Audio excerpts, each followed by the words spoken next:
Vamos lá, vamos dar início ao nosso podcast. Muito boa noite, sejam muito bem-vindos aqui.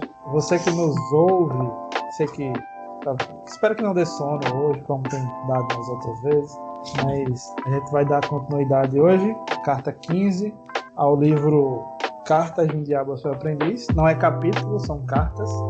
As cartas não têm todas as conexões em si mesmo, mas enfim, são no totais 30 cartas que a gente vai ler. A gente está começando hoje a 15ª, metade do livro, 50%. Estamos na metade.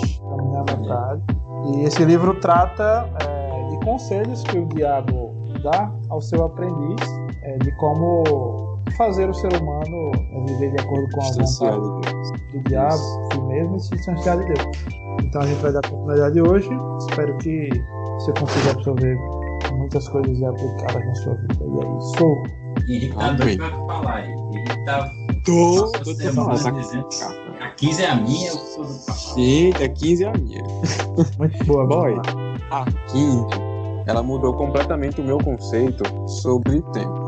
Porque ele começa falando o seguinte, sobre a forma como Deus nos destinou para viver a eternidade. O diabo tá lá falando para o aprendiz sobre a situação do paciente com relação a como ele tá, com o que ele está se preocupando. A situação toda assim se passa durante a Segunda Guerra. É a Segunda Guerra, não é a Primeira Guerra? Segunda Guerra. Beleza. Segunda Guerra. Só que está numa fase da Segunda Guerra em que as coisas estão se acalmando. Então, ele começa a se perguntar, isso é bom ou isso é ruim? Porque quando as coisas começam a se acalmar na Segunda Guerra, as pessoas começam a deixar de se preocupar tanto com conflito e começam a se preocupar com o futuro ou se preocupar com nada, né? Começa a entrar no assunto sobre o que realmente é o foco, qual o foco Deus quer que a gente tenha com relação ao período de tempo, passado, presente e futuro. O diabo começa a falar que Deus nos destinou para viver a eternidade, né? E Deus só quer que a gente se preocupe especificamente com o presente, porque é no presente que o tempo toca a eternidade. Essa frase aqui, só esse trechinho aqui me fez explodir a mente, porque a explicação que veio em seguida fez muito sentido para mim, porque é só no presente que a gente tem liberdade e a realidade. No passado, ontem, eu posso mudar o ontem? Não, o ontem já foi, não posso fazer mais nada com o ontem, só lembrar dele, talvez aprender alguma coisa. Eu posso fazer alguma coisa no futuro? Tipo assim, eu posso mudar o meu futuro? Aí entra o pessoal da viagem do tempo. Gente, isso aqui não é viagem do tempo não, viu? A gente tá falando essa palavra. Eu não posso mudar o meu futuro, tá ligado? Eu não tô lá pra mudar. A única coisa que eu posso fazer de alterar em alguma coisa é no meu presente, é hoje. É agora, eu tenho liberdade e realidade para fazer alguma coisa. E o Diabo Mestre continua falando sobre Deus quer que a gente medite na eterna união com Ele, obedecendo a voz atual dele, carregando a cruz atual, recebendo a graça atual, agradecendo pelos prazeres atuais, tá ligado? Então, essas coisas eu só posso fazer no hoje, só no momento. Por isso que é tão importante, é por isso que o presente é onde o tempo toca a eternidade. E para mim isso fez completo sentido. E o diabo quer que a gente faça o contrário. Ele quer que a gente se preocupe ou com o passado, e nem é tanto esse o foco, porque o passado a gente pode ser útil, porque ele não vai ser modificado, então a gente pode aprender alguma coisa ainda. Mas mais especificamente, o diabo quer que a gente se preocupe muito com o futuro. Porque no futuro a gente começa a criar ansiedade, começa a pensar em querer mais coisa, querer mais do que precisa, querer mais prazer, ficar com medo, ambicionar alguma coisa, expectativa. No passado, por exemplo, eu posso usar como fonte para ter gratidão, por exemplo.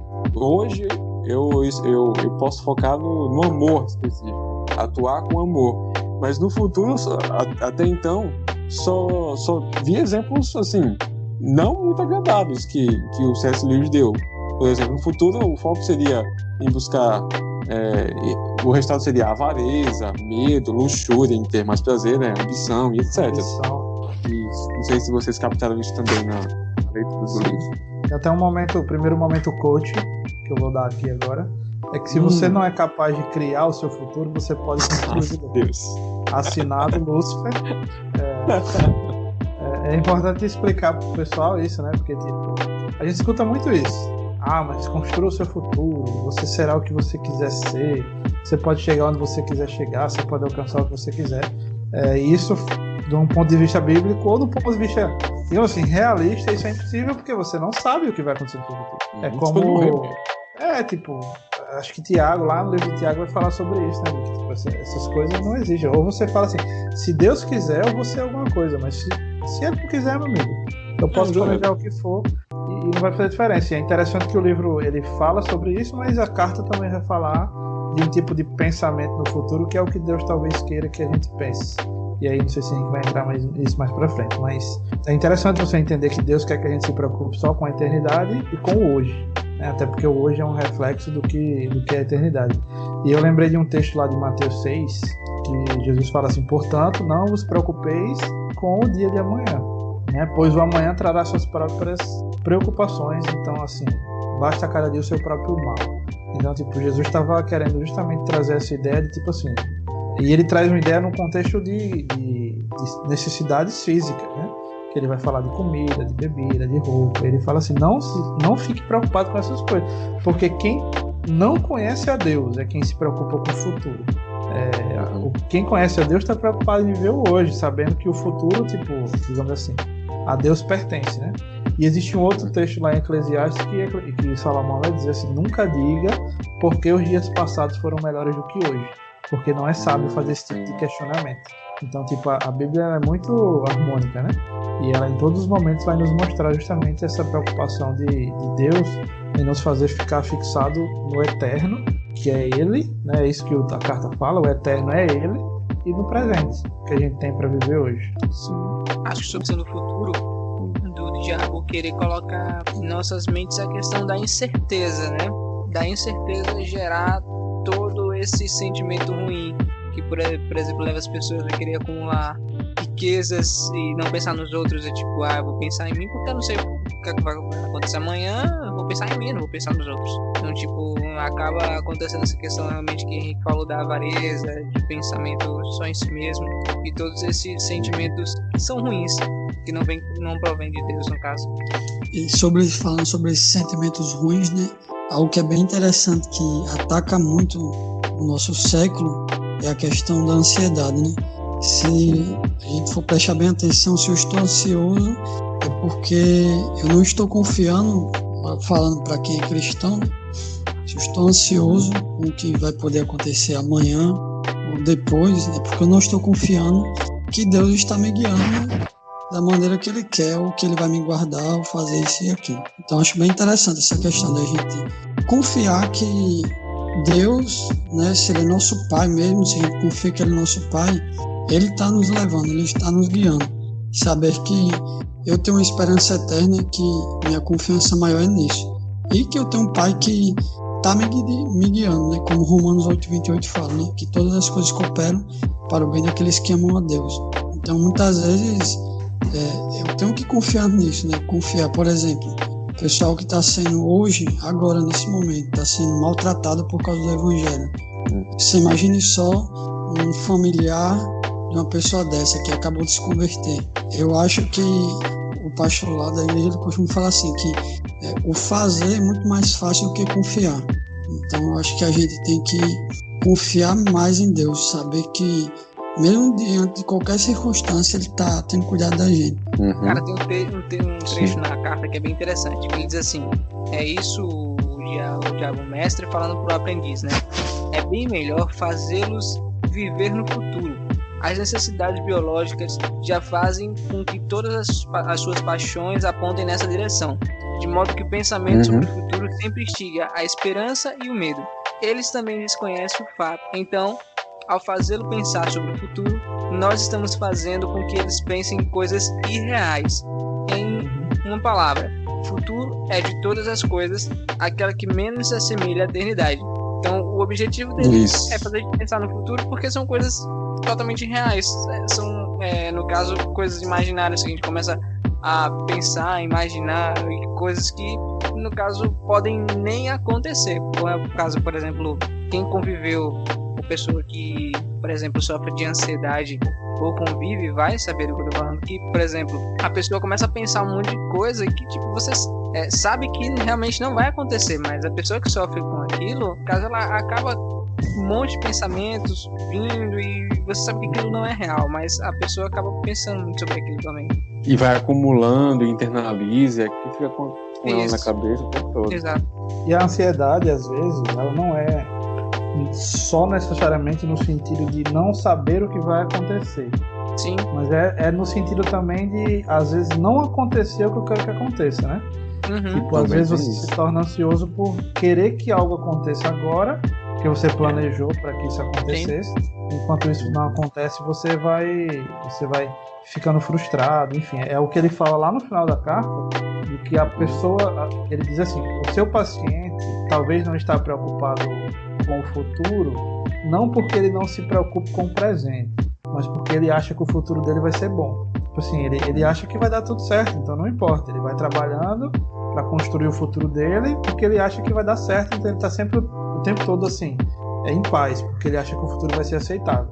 E aí o diabo vai falar que deixa ele sempre pensar dessa forma, que quando as frustrações vierem, aí ele vai se tornando uma pessoa angustiada, vai se tornando uma pessoa que tem medo e tudo mais, e acaba se distanciando, né? Exatamente. É interessante uma coisa que eu tinha notado, é que, tipo, primeiro isso que Pedro leu, isso abre a mente das pessoas para o que talvez eu nunca pensei. Tipo assim, o futuro é o que menos se parece com a eternidade. Porque a gente vive com a ideia do futuro, naquela esperança, né, do que vai acontecer. E de fato, a gente tem que ter essa esperança. Eu acho que é diferente muitas vezes da expectativa. Mas a gente precisa aprender, e aí serve para cristãos principalmente, que tipo assim, a Bíblia fala de um reino de Deus que vai vir, mas a Bíblia fala de um reino de Deus que já veio também. Tipo, Jesus fala que o reino já está aqui. Então, são coisas que a gente precisa entender justamente para não ficar o tempo todo pensando no futuro, esquecendo de ver o presente, esquecendo de ver o reino de Deus hoje aqui, né? O que eu anotei a respeito da carta é que ele fala que o homem ideal para Deus é aquele que trabalha o dia todo pensando na posteridade, ou seja, no depois, mas logo depois esquece completamente do assunto e deixa tudo na mão de Deus. Ou seja, é um homem que tipo, até pensa nessas coisas, mas no final ele sabe que assim, quem vai guiá-lo é o Senhor, cara. Eu posso planejar, Provérbios fala isso, né? Que o homem planeja o seu caminho, mas é o Senhor quem guia os seus passos. Então, ter essa consciência e não se frustrar por isso, né? Porque às vezes a Bíblia fala lá em Jó que os planos de Deus não podem ser frustrados, mas a gente acha que todo plano que eu faço é o plano de Deus para mim, né? Não, aí eu ando assim, Senhor, que os meus planos sejam iguais aos teus. Não, Senhor, que os teus planos sejam igual ao meu, né? Sim. Assim, eu quero ser isso, mas o teu plano é esse pra mim também, que eu sei que o Senhor quer o bem pra mim, né? O Senhor não quer e esse é o bem que eu quero, né? Que tipo de pai o filho vai pedir um pão, ele vai dar uma pedra, né? Que tipo de pai é esse? E aí, tipo, a gente começa a viver essas coisas, começa a se frustrar com alguma coisa e começa às vezes até a botar a culpa em Deus mesmo. Como no filme que eu assisti, que o Matheus assistiu também, que eu aconselho até você tentar assistir também, que é Um Diabo de Cada Dia. Durante todo o momento do filme eu fiquei pensando que o ator principal ia se frustrar com Deus e ia se revoltar, tá ligado?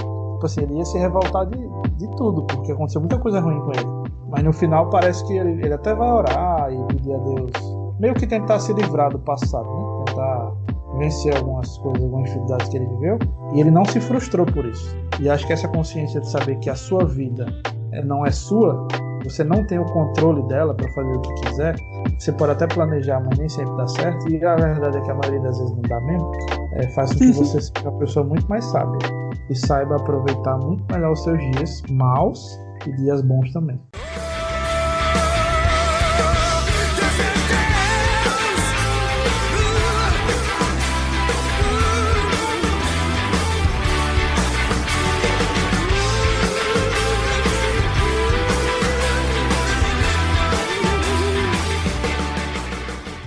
Aí o livro continua, né? O Diabo Médico continua falando que Deus, o inimigo dele, né? ele só nos quer pensando no futuro nessas duas exceções que foram faladas, nessa única exceção que foi falada por Diego aí, na verdade, que é quando a gente planeja agora, no hoje, algumas coisas que a gente vai fazer amanhã e coloca nas mãos de Deus, né? Sem se preocupar com isso. Se Deus quiser, eu vou fazer alguma coisa amanhã específica. Você vai, planeja direitinho, mas deixa com Deus. Se Deus quiser, eu vou fazer. Se não quiser também, fazer o quê, né? Ele fala que o diabo mesmo, ele nos quer ver atormentados pelo futuro, sempre buscando alguma coisa, ou naquela situação, naquela outra situação em que você começa a achar que vai dar tudo certo. E quando chega lá, não acontece como você estava esperando, e você se preocupou em vão e acumula decepções.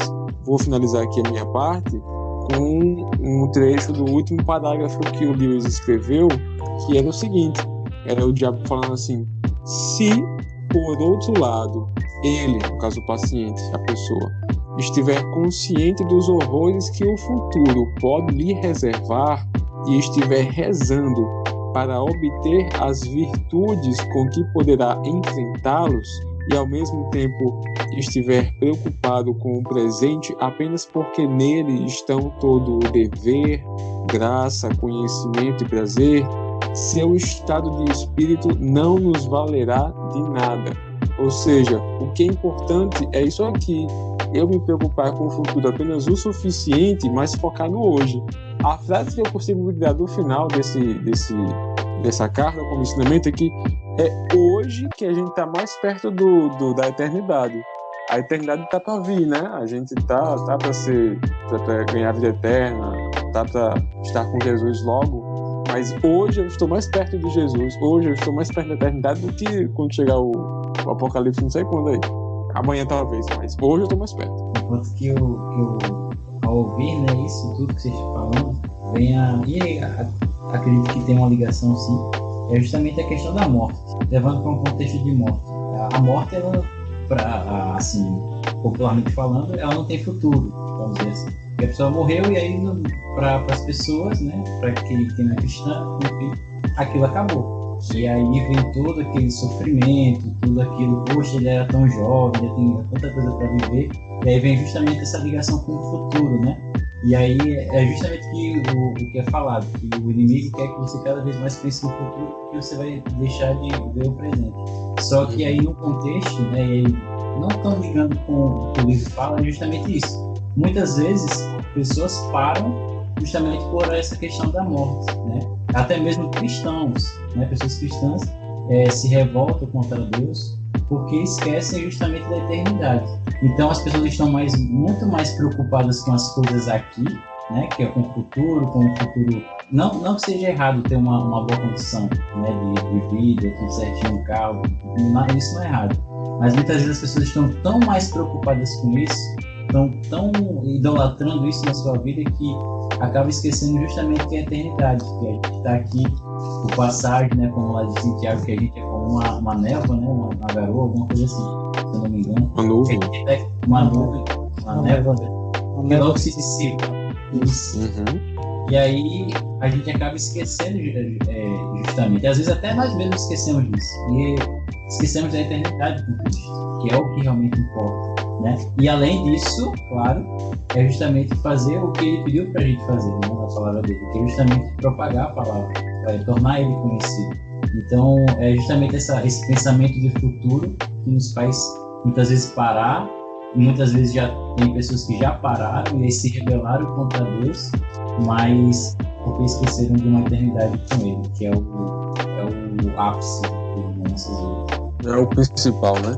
Sobre isso aí que Matheus falou, né, eu lembrei de uma frase de Spurgeon, que é o que eu tento, sabe, me coloco muito na minha mente, porque a gente tende a esquecer. Ele falou assim: ou você é um bode, ou seja, um bode, tá ali na igreja e se diz cristão, mas no fundo você não é, ou você é um missionário. O que é que ele queria dizer? Não era que você era um missionário ativo e estava ali na linha de frente, indo para outro país ou para outro estado, algum tipo, não.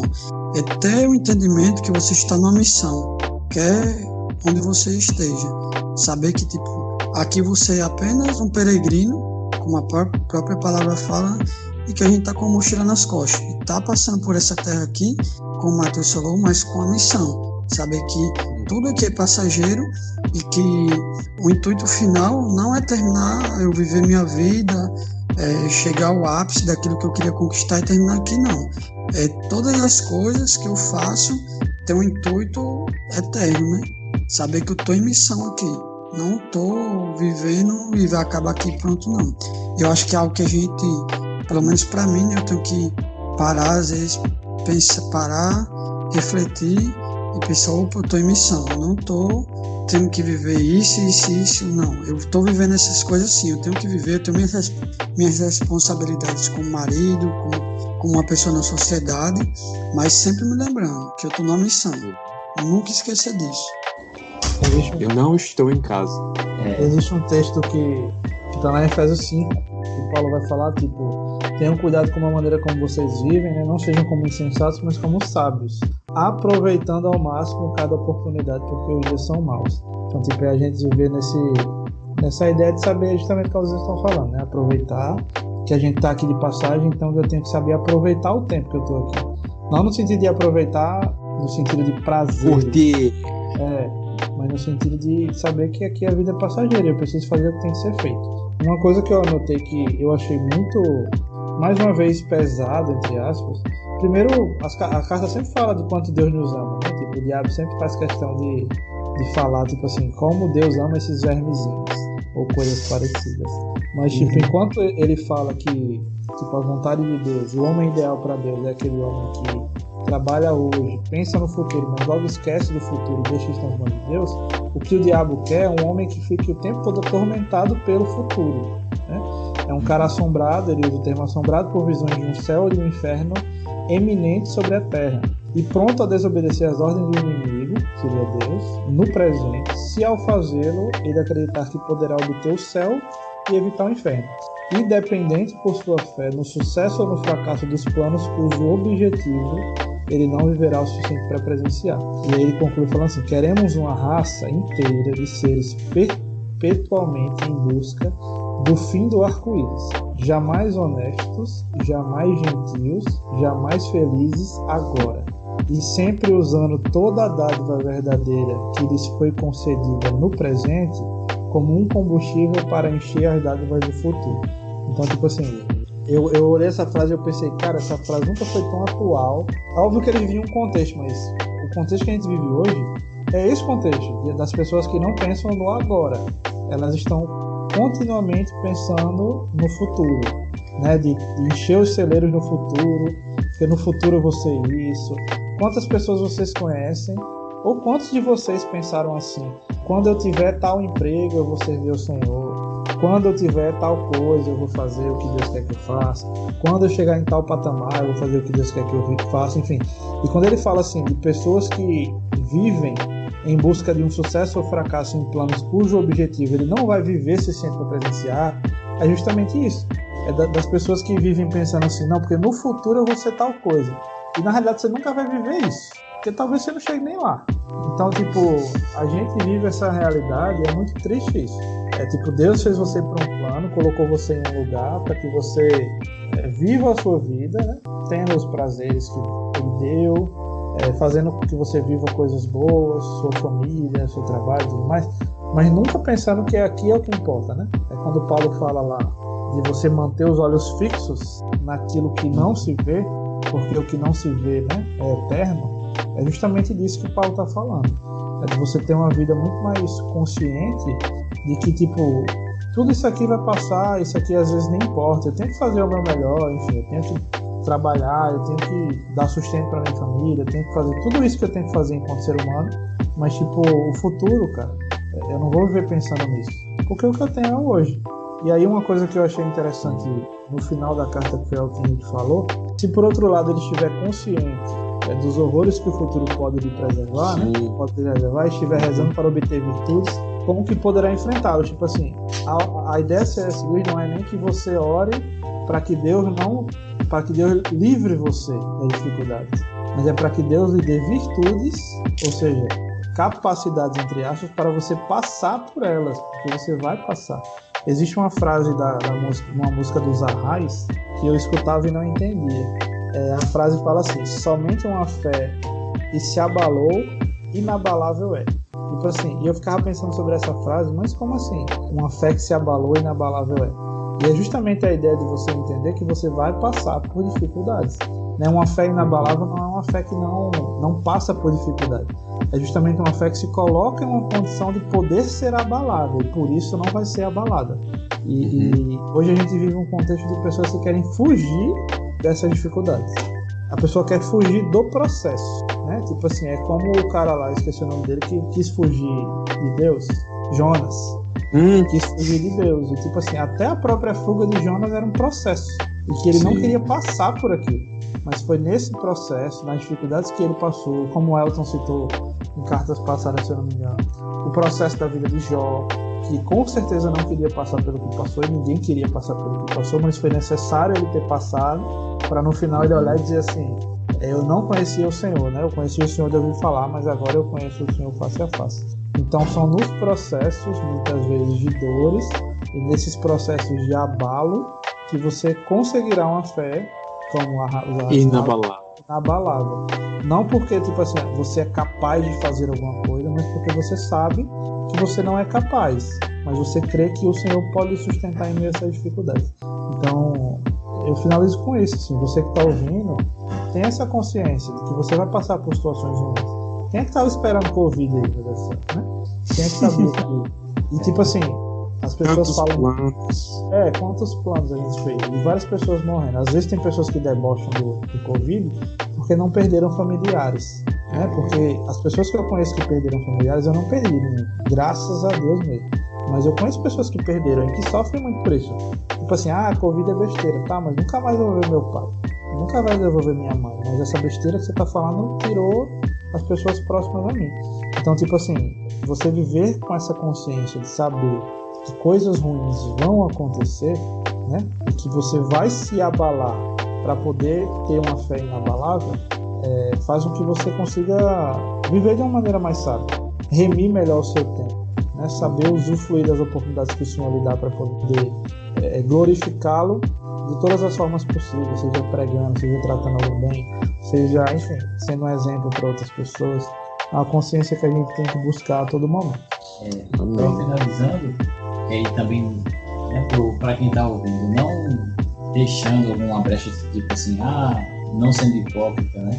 Realmente, quando a questão da morte que eu tinha falado, a morte ela traz dor, né? Traz realmente dor, porque nós não fomos criados para morrer. Né?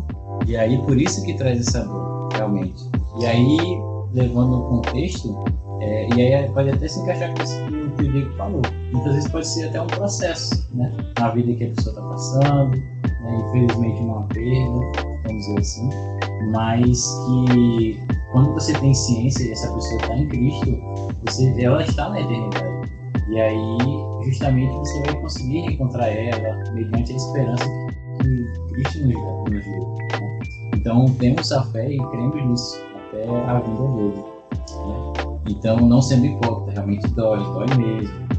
Eu não tive uma perda assim tão próxima, né? Mas eu imagino que quem tem realmente culpa a Deus, tem esse bloqueio mesmo, mas é justamente isso, a gente não foi criado para morrer. Por isso que nós estamos essa dor tão tremenda, mas temos uma esperança, e é isso que nos dá alegria. Amém. Eu disse isso mais no sentido não de não entender o que o Mateus disse, tá? Para quem tá ouvindo, pelo contrário, eu entendi e concordo, né? Pra não parecer que a gente tá... Mas é porque... Não é verdade. Eu só quis acrescentar mesmo. Eu discordo. Mas não é o nosso caso. Eu digo assim, porque, por exemplo, tem muita gente debochando do que tem acontecido, né? E, cara, isso machuca muita gente. Só que tem muita gente que, apesar dessa dor, consegue viver.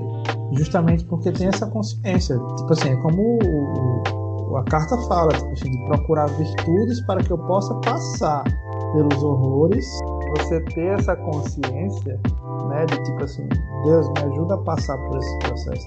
Não é me ajuda a não passar, né? Eu não quero viver isso. É tipo Jesus orando pelos discípulos, falando assim: Pai, não peço que os tire do mundo, eu só peço que você livre eles do mal que há no mundo. Mas para tirar eles do mundo, não. pode deixar eles aí mesmo. Deixa eles aí, passando pelos processos que tem que ser passado, para que eles possam crescer, né? Assim como a Bíblia fala, chegar àquela estatura do varão perfeito, que seria Cristo, o nosso alvo e tal. E Cristo passou por um processo. Então, tipo assim, você quer ser servo e discípulo de Cristo sem passar pelo mesmo processo que Cristo passou, não nas suas devidas proporções, né? Porque você não vai sofrer o quanto ele sofreu, nunca, nem um terço, mas nas suas devidas proporções passar por situações que são ruins, que você não queria passar, mas você tem que passar para poder aprender a confiar em Deus e coisas assim. Sobre essa questão aí, eu acho, essa questão aí, né, de não passar pelo que Cristo passou é interessante, porque a gente, na verdade, deveria passar, né, por tudo isso, porque merecemos, né? E Cristo, sendo Deus, né, se esvaziou da sua glória. A gente não tem que se esvaziar de nada, né, porque a gente é assim, pronto. Mas Cristo, ele se esvaziou, se humilhou, ficou dependente ali de uma mulher para sobreviver, de um pai, de uma mãe, o próprio Deus, né, se esvaziou daquilo tudo, teve que ter seus cuidados ali por pessoas ao seu redor, sujeito à morte, né, quando criança, dependente, é o próprio Deus dependente de pessoas pecadoras que ele mesmo tinha feito. Então, a gente sim deveria passar por tudo aquilo e muito mais, porque merecemos, né? Cristo passou sem merecer. Então, acho que a gente deve olhar para isso e ver o quanto a gente é miserável, né? E o quanto Cristo foi bondoso com nós, né? O quanto ele, por assim dizer, sofreu algo injusto, né? Porque, querendo ou não, foi injusto, entre aspas, porque quem merecia não era ele, quem merecia éramos nós, mas ele foi lá e pagou pela gente. Então, que a gente sempre possa olhar para isso e estar satisfeito, né? Se alegrar com aquilo que foi feito. Sim. Vou falar um negócio que não tem nada a ver com a carta, mas que ela tá falando. O ser humano é uma coisa tão triste às vezes, que tipo, o cara pega o exemplo de Deus, tipo assim, do que Deus fez por nós, para tentar dar um valor a você mesmo. Sabe? Tipo assim, eu sou tão especial que Jesus morreu por mim, né? Eu sou a princesa dos olhos de Deus. O fato de Jesus ter morrido, a Bíblia fala que Jesus morreu por nós, sendo nós ainda, né, pecadores, ou seja, a gente já não prestava mesmo, e ele morreu mesmo assim. Então, tipo assim, o valor que você tem, você que escuta, para que você não se encha de orgulho a ponto de achar que, tipo assim, Deus fez tanto por você, o valor que você tem não é pelo que você é, não, é só porque ele escolheu mesmo fazer isso. Não teve motivo não pra, tipo assim, você não é bonzinho bastante para Deus falar, não, eu vou morrer porque ele merece. Não, ele merece. Não, você não merecia nada. Ele fez por amor, e um amor que independe de condições. Você não tinha valor, você não merecia, e você não tinha capacidade de fazê-lo. Então ele foi lá e fez por você. E se você ainda tem dúvida, leia a Bíblia, que tá lá. Isso aí. Você vai começar a se bater, né? Não, mas não faça isso. Se você tá achando ruim, aí, querido, né? Problema seu. Livra-me desse negócio. Tá achando ruim, cara. É a vida, mas o evangelho é assim, né? Você tá indo pra igrejas que vão falar só você pode, você consegue, você pode, você consegue, Deus te ama muito, né? Esses dias eu tava vendo um vídeo, eu não lembro, mas acho que era aquele Sproul, R.C. Sproul. Não ele falando, mas o cara falando de alguma coisa. É um teólogo, muito conhecido, inclusive. E ele falava que, tipo assim, as pessoas não sabem definir. Ele foi para um negócio de teologia e ele perguntou a 10 caras, doutores em teologia, o que era o evangelho. E ninguém soube de fato falar o que seria o evangelho. Às vezes, o que é o evangelho? O cara fala, não, o evangelho é Deus amando você. O evangelho é, tipo assim, é você ser especial para Deus. O evangelho é Deus tem um plano grandioso para sua vida. E tipo, ele falava, mas isso não é de fato o evangelho, né? O evangelho, quando você lê Atos, inicia com a palavra arrependimento. Óbvio que inicia com a obra de Cristo na cruz, mas na sua vida inicia com arrependimento. Não é você dizer que Deus me ama, não é você dizer Deus tem um plano para minha vida, porque é isso que a gente fala, né, quando a gente vai evangelizar as pessoas, Deus tem um plano para sua vida e tal. O evangelho inicia com assim, se arrependa, querido, porque foi você que crucificou o Filho de Deus. Ele foi crucificado por sua culpa. Então se arrependa dos seus pecados, né? Entregue sua vida na mão dele, para que ele possa conduzir você. E hoje, assim, talvez você que está ouvindo, não tem nada a ver com a carta isso, mas você que está ouvindo talvez precisasse ouvir isso, porque você está achando que o evangelho É tipo Deus me livrando do diabo, já que a gente tá falando do diabo, né? Deus tá me livrando do diabo o tempo todo, porque Ele me ama muito, porque eu sou muito importante pro Senhor. Eu sou o ponto fraco de Deus, como disse alguns né? Não, eu não é o ponto fraco de Deus, nem é igual a Deus, pelo contrário. Sobre isso aí que David está falando, né, só para fechar em relação a isso, pelo menos da minha parte, em Efésios fala muito bem sobre isso. Fala assim, no capítulo 2, versículo 3, fala assim: entre os quais também todos nós andamos outrora, segundo as inclinações da nossa carne, fazendo a vontade da carne e dos pensamentos. Aí essa parte aqui, ó, e éramos por natureza filhos da ira, como também os demais. Era isso que a gente era, filhos da ira. E não pensem que o povo pode pensar, né, que é filho da ira do diabo, não, é filho da ira de Deus mesmo. Porque o que a gente merece, o que Cristo pagou naquela cruz, foi para que a gente não recebesse a ira dele. Cristo recebeu a ira por nós. Para aqueles que se arrependem, como o Diego falou aqui, está crucificado lá na cruz. Mas quando Jesus voltar, isso não tem nada a ver com a carta, né, mas já que a gente entrou, a ira vai vir sobre aqueles que não se arrependeram. A justiça vai ser feita, né? Ou vai ser feita em Cristo, ou naqueles que não se arrependeram. Amém. Sim. Amém. Jogando tudo pra fora, a verdade apressa-me a hora. Vem, revela a vida que é nova, abre os meus olhos